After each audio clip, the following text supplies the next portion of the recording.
Welcome to Telugu focus TV. నేను మీ Srinivas Reddy. Polavaram project పైన షర్మిల గారు కొన్ని షాకింగ్ కామెంట్స్ అయితే చేశారు. ఇంతటికి ఏం చేశారు ఏమని తెలుసుకునే ముందు మీరు కనుక షర్మిల గారి అభిమానులు అయినట్లయితే తప్పనిసరిగా మన Telugu focus TV channel subscribe చేసుకొని పక్కనే ఉన్న బెల్ బటన్ ఒకటి మాత్రం మర్చిపోకండి. మరిన్ని అప్డేట్స్ మీ ముందుకు తీసుకొస్తాం కాబట్టి సబ్స్క్రైబ్ చేసుకోండి. ఇక కర్ణుడి చావుకి 1,00,000 కారణాలు అన్నట్టుగా ఉన్నాయి. పోలవరం విధ్వంసానికి కూడా అసలు కారకులు బీజేపీ, టీడీపీ, వైసీపీ పార్టీ అనేసి కూడా ఏపీ పిసిసి చీఫ్ షర్మిల గారు అయితే అన్నారు. విజయవాడలో మీడియాతో మాట్లాడుతూ కూడా ఆమె పోలవరం ప్రాజెక్టు కట్టి 28 లక్షల ఎకరాలకు సాగునీరు ఇవ్వడం అంటే ఇస్తామని దివంగత ముఖ్యమంత్రి అయినటువంటి వైఎస్ఆర్ ఆశయం అనేసి కూడా చెప్పారు. ఆ ఆశయాలకు తగ్గట్టుగానే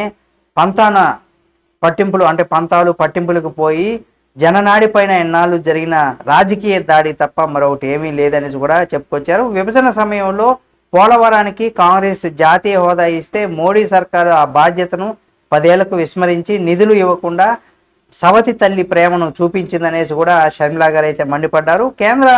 కేంద్రం కట్టాల్సినటువంటి ప్రాజెక్టును తాను కడతామని చెప్పి చంద్రబాబు పోలవరాన్ని తీసుకున్నారని సోమవారం అంటూ హడావిడి చేశారు తప్ప మొదటి 5 ఏళ్ళు చేసింది శూన్యమనేసి కూడా షర్మిల అయితే విమర్శించారు. అయితే రివర్స్ టెండరింగ్ పేరుతో జగన్మోహన్ రెడ్డి అంచనా వ్యయం పెంచేశాడు తప్ప ఎక్కడ వేసిన గొంగలి అక్కడే ఉందనేసి కూడా ఎద్దేవా చేశారు.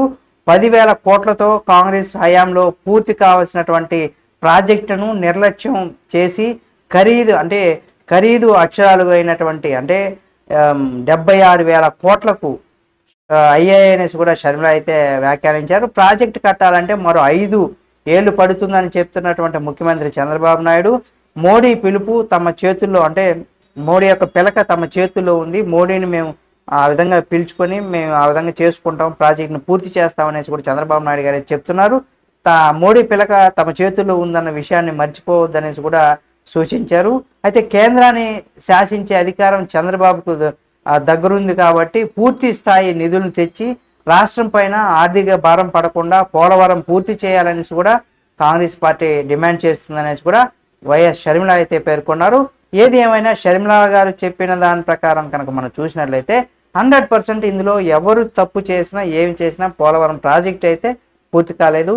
అలాగే ప్రత్యేక హోదా కూడా రాలేదనుకోండి. కాకపోతే పోలవరం ప్రాజెక్ట్ని ఎలాగైనా పూర్తి చేయాలని కూడా కోరుకుందాం. రైతులందరికీ కూడా తప్పనిసరిగా నీరందించి వ్యవసాయానికి కూడా మంచి గిట్టుబాటు ధర, వ్యవసాయానికి కూడా ఎక్కువగా ప్రోత్సాహాలు లభిస్తే రానున్న రోజుల్లో ఇప్పుడు ఏదైతే మనం తినేటువంటి రైస్ ఏదైతే ఉందో 50 నుండి 100-200 రూపాయలు కేజీ వెళ్ళిపోయింది. కానీ రైతులకు మాత్రం అటువంటి ధరలు లేకుండా వ్యవసాయాన్ని చాలామంది రైతులైతే చేయకుండా మానేస్తున్నారు, నష్టాలు వస్తున్నాయి అనేసి కూలీ రేట్లు పెరిగిపోయి. కాబట్టి ఏదేమైనా రైతులను కూడా ఆదుకోవాలి, రైతే రాజు అనేసి మనం చెప్పుకోవడానికి తప్పితే ఇంకో దానికి కూడా ఏమీ లేదని కూడా చెప్పుకోవాలి. కాబట్టి రైతులను ప్రతి ఒక్క ప్రభుత్వం ఎవరున్నా సరే అధికారంలో రైతులను కూడా ఆదుకోవాలని కోరుకుందాం. ఈ వీడియో మీకు నచ్చితే లైక్ చేయండి. షర్మిల కామెంట్స్ పైన మీ అభిప్రాయాన్ని కామెంట్ రూపంలో తెలియచేయండి. మరిన్ని వీడియోల కోసం Telugu focus TV channel subscribe చేసుకొని పక్కనే ఉన్న బెల్ బటన్ ఒకటి మాత్రం మర్చిపోకండి.